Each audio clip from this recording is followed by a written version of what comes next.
नमस्कार दोस्तों, आप सभी का स्वागत है आपके अपने YouTube channel learn with RK पर। आज हम फिर से एक बार जो यूपीपीएससी जीडीसी मेंस की आंसर राइटिंग प्रैक्टिस क्लास की सीरीज चला रहे हैं, उसमें आप सभी का फिर से स्वागत है। और आज की ये जो क्लास है आपको यूपीपीएससी जीडीसी मेंस के साथ-साथ आप देखे हैं कि जीआईसी का भी रिजल्ट आ चुका है, तो जीआईसी वाले बच्चों के लिए भी ये क्लास सार्थक सिद्ध होगी। और आज का जो हमारा प्रश्न है, वो कॉमर्स और मैनेजमेंट की सबसे पसंदीदा टॉपिक से है। जो मैस्लो की आवश्यकता पदानुक्रम सिद्धांत से संबंधित है। तो आज का जो प्रश्न हमने डिजाइन किया है वह कुछ इस प्रकार है कि अभिप्रेरणा के मैस्लो के आवश्यकता पदानुक्रम सिद्धांत की व्याख्या कीजिए और एक प्रबंधक के लिए संगठनात्मक परिवेश में इसका क्या महत्व या निहितार्थ है।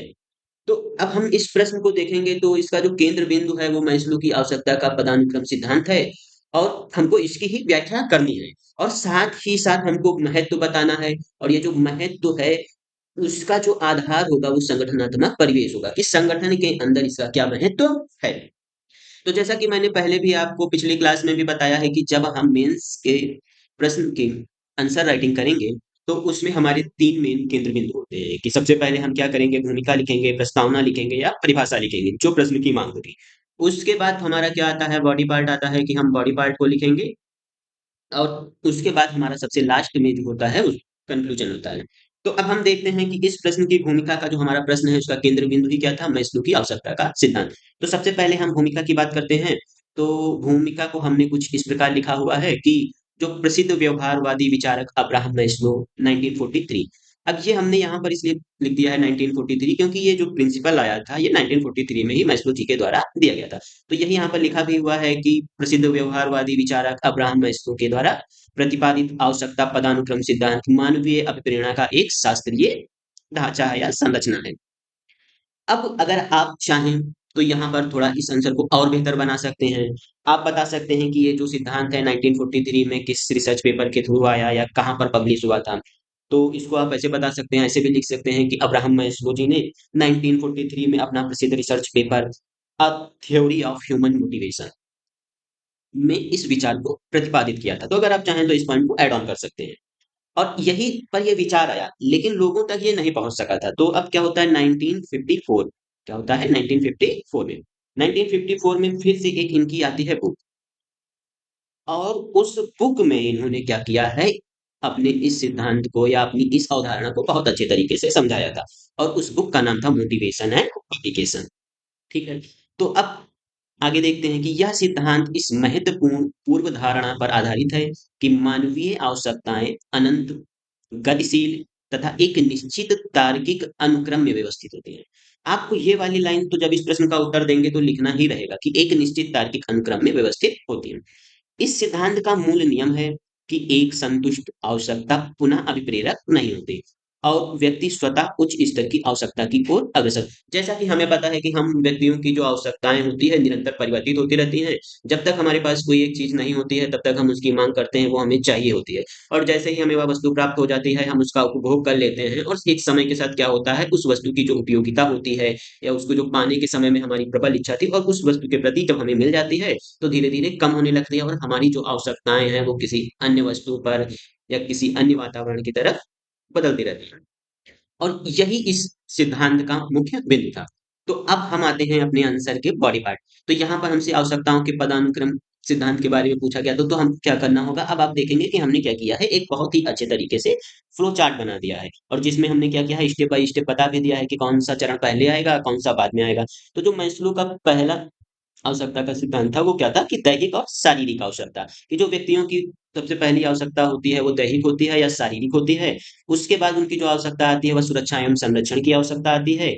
उसके बाद संबद्धता या सामाजिक आवश्यकता आती है, फिर सम्मान और अहम की आवश्यकता आती है, फिर उसके बाद आती है आत्म वास्तविकीकरण की आवश्यकता। तो अब हम समझेंगे कि ये दैहिक और शारीरिक आवश्यकताएं क्या होती हैं। तो यह मानव की सबसे पहली और बेसिक नीड होती है जिसमें जीवन निर्वाह हेतु उसको अनिवार्य मूलभूत वस्तुओं की आवश्यकताएं शामिल होती हैं। अब ये मूलभूत वस्तुएं क्या हो सकती हैं कि जैसे भोजन हो गया, जल हो गया, विश्राम करना हो गया, कपड़ा हो गया ना। हम कहते नहीं कि रोटी, कपड़ा और मकान, तो ये दैहिक आवश्यकताओं में शामिल। अब इसी के साथ हमको क्या करना, प्रश्न में हमारे पूछा गया था कि हमको महत्व भी बताना है इनका। और वो जो महत्व का आधार होगा वो क्या होगा, संगठनात्मक होगा। तो संगठनात्मक निहितार्थ क्या है, हम बता सकते हैं कि इसी प्रिंसिपल को या इसी सिद्धांत को या इसी आवश्यकता को फॉलो करके जो एक संस्था होती है, वो उचित न्यूनतम मजदूरी तय करती है और जो मूलभूत कार्यदशाएं कर्मचारियों को प्राप्त होनी चाहिए, उसके बारे में सोचती है और वो कार्यदशाएं वो क्या करती है, अपने कर्मचारियों को उपलब्ध कराती है। फिर जैसे-जैसे एक कर्मचारी संस्था में पुराना होता है, उसकी एक आवश्यकता पूरी हो चुकी है, तो वह दूसरी आवश्यकता की ओर बढ़ता है। अब यह दूसरी आवश्यकता क्या है कि सुरक्षा एवं संरक्षण की आवश्यकता। अब वह भौतिक, आर्थिक और अपने वृत्ति मतलब करियर की अनिश्चितताओं से संरक्षण की आकांक्षा करता है। अब इस आवश्यकता का क्या महत्व है मोटिवेशन में? अब यहाँ पर जो ऑर्गेनाइजेशन है वो क्या करती है, लोगों को मोटिवेट करने के लिए उनकी जो जॉब सिक्योरिटी है वो प्रदान कर देती है, भविष्य निधि में पैसा जमा कर देती है, उनका स्वास्थ्य बीमा कर देती है, तो इस तरीके से वो अपने कर्मचारियों को मोटिवेट कर देती है। फिर तीसरी आवश्यकता आती है संबद्धता, सामाजिक आवश्यकताएँ। अब जब व्यक्ति को दैहिक आवश्यकताएँ पूरी हो गई हैं, उसकी जॉब सिक्योर हो गई है, अब वो समाज के लोगों से घुलना चाहता है, मिलना चाहता है, अपने संबंधों को मजबूत करना चाहता है। अब वो यहाँ पर अंतर्वैयक्तिक संबंध बनाना चाहता है, समूह में स्वीकार्यता चाहता है, अपने लोगों से स्नेह की उसको आवश्यकता होती है। अब यहीं पर संगठन क्या करती है, इन आवश्यकताओं की पूर्ति करके क्या करती है, अपने कर्मचारियों को मोटिवेट करती है। तो अब मोटिवेट करने के लिए वो क्या करेगा या इन आवश्यकताओं को पूरा करने के लिए क्या करेगा कि एम्प्लॉयी मोटिवेट रहे, तो वो सबसे पहले क्या करती है, जो वहाँ का वर्क कल्चर होता है, उसको सौहार्दपूर्ण बनाने की कोशिश करती है। इनफॉर्मल ग्रुप्स क्रिएट होते हैं ऑर्गेनाइजेशन के अंदर। और अब आप देखेंगे कि कितने अच्छे तरीके से हमने यहाँ पर एक कीवर्ड भी यूज़ कर दिया कि अनौपचारिक समूहों का गठन। अब चौथी आवश्यकता या सम्मान और अहम की आवश्यकता। अब इस स्तर पे क्या होता है कि जो एक कर्मचारी होता है, जो एक एम्प्लॉयी होता है, वो समाज में प्रतिष्ठा चाहता है, अपनी खुद की पहचान चाहता है, उच्च पद चाहने की उसकी इच्छा होती है। तो यहीं पर जो संगठन है, वो क्या करता है, अपने एम्प्लॉयी को पदोन्नति दे देता है, उसकी योग्यता आधारित पुरस्कार दे देता है, उसके उत्तरदायित्व को सौंपता है और उसके उत्तरदायित्व में वृद्धि कर देता है, जिससे एक कर्मचारी अपने आप को संस्था में मूल्यवान समझता है। अब सबसे लास्ट आत्म वास्तविकरण की आवश्यकताएं। यह व्यक्ति की अंतर्निहित क्षमताओं के चरमोत्कर्ष को प्राप्त करने की सर्वोच्च अवस्था होती है। मतलब कि ये जो 5 इन्होंने क्रम दिए थे, उसमें से सबसे जो ऊपरी अवस्था है, वो आपकी आत्म वास्तविकरण की आवश्यकता है। अब संगठन में इसका क्या निहितार्थ है? अब जब संगठन में आप देखोगे तो जो एम्प्लॉयर है, वो अपने एम्प्लॉयी को चुनौतीपूर्ण कार्य देगा, इनोवेशन के लिए मोटिवेट करेगा, इनोवेशन के लिए उसे अवसर प्रदान करेगा, सृजनात्मकता, स्वतंत्रता देगा कि आप कोई भी नई क्रिएटिविटी चीज़ को कीजिए, आपको पूरी तरीके से छूट है। अब उसके बाद हम क्या करते हैं, देख लेते हैं कि संगठनात्मक प्रवेश परिवेश में प्रबंधकीय निहितार्थ क्या है। तो इसमें हमने सिर्फ केवल 2 पॉइंट लिया है, उसके पीछे का कारण ये है कि हमने क्या किया है कि जब हम आवश्यकताओं को डिस्कस कर रहे थे, तो उसी के साथ छोटा-छोटा करके हम लोगों ने लिख दिया है।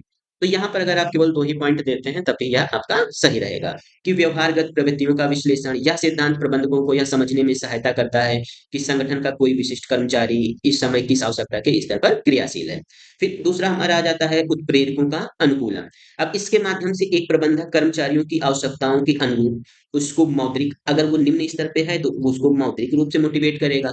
अब जो वह उच्च स्तर पर कार्य कर रहा है, उसका वेतन भी अधिक है, अब उसको पैसे का मतलब कोई चाह नहीं है, तो ऐसे व्यक्तियों को जब मोटिवेट करना होता है तो हमको अमौद्रिक तरीके से मोटिवेट करना होता है कि उनको हमने क्या किया, नया टास्क दे दिया या उनकी क्रिएटिविटी थिंकिंग को हम ले जा करके आगे बढ़ा दिए, तो प्रभावी मिश्रण तैयार कर संगठनात्मक उत्पादकता को अधिकतम कर सकते हैं।